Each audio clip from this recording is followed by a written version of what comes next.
Hello and welcome to HigherEd for All.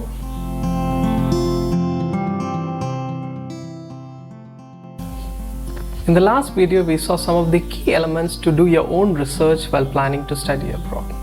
In today's video, let's look at the general requirements extensively to apply for higher studies.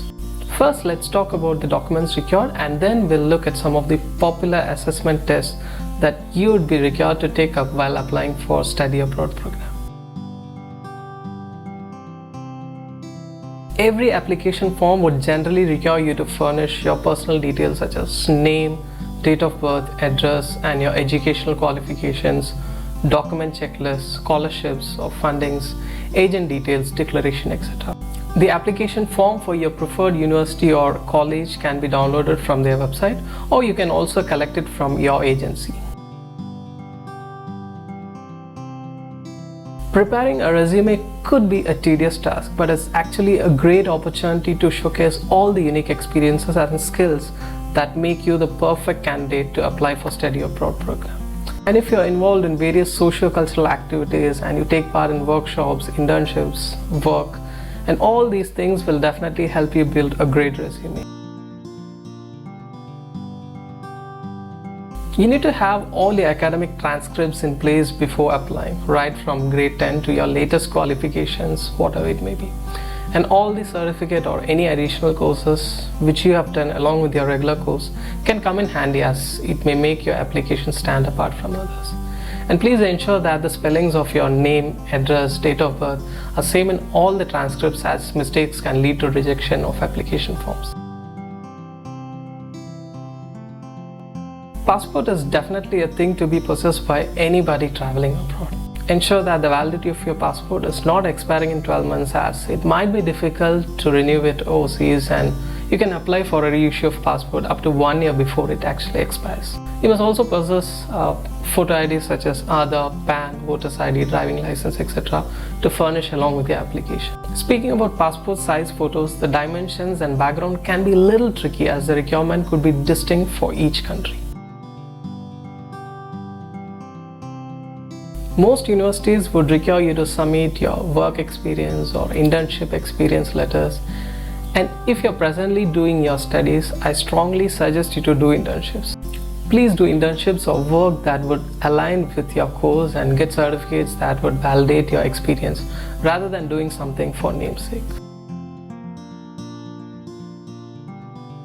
It's a kind of research statement or a letter of intent which you need to write, discussing your career path, interests, professional accomplishments, ambitions, and motivation for pursuing a specific program. It is one of the most important aspects of your application because it determines your acceptance to your desired university. And this is one major area that many candidates struggle with. And therefore, I'd suggest you to seek assistance from an expert to get your SOP framed meticulously.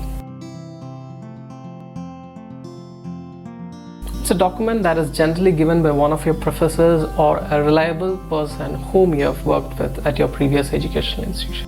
They usually write about your accomplishments, expertise, and how exceptional are you in the chosen field of study. There are a few reasons why you ought to produce this. It will help the destination country or university to assess your financial resources and provide scholarships if eligible, as shortage of funds can create a lot of stress, and if you're barely making it, it could disrupt your studies as well. Bank statement, loan statement, scholarship letter, sponsorship letter are some of the commonly required financial documents by the universities.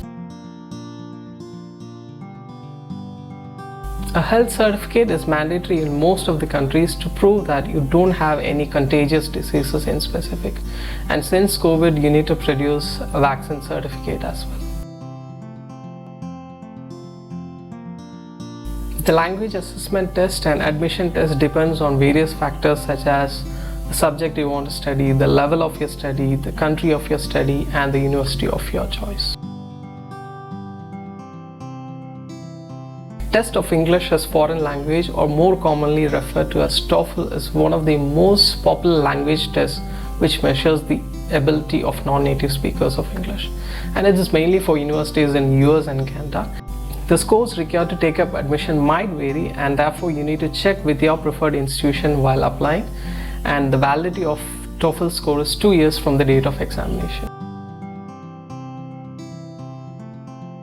International English Language Testing System, or IELTS, measures the language ability of candidates willing to study or work mainly in European countries where English is the main language for communication. And the exam mainly assesses the ability of test takers to communicate in 4 basic language skills, that is listening, reading, speaking and writing, and the validity of it is 2 years. Both PT and IELTS are for colleges in Australia, New Zealand and UK.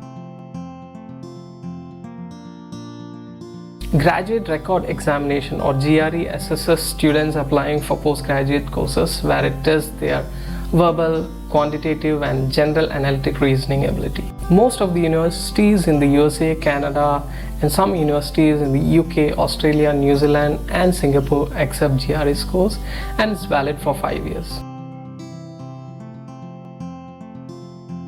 The Graduate Management Admission Test, or GMAT, is given by those who want to pursue MBA or business or management related courses. This mainly tests analytical writing, quantitative aptitude, verbal reasoning and integrated reasoning, and the scores are valid for 5 years.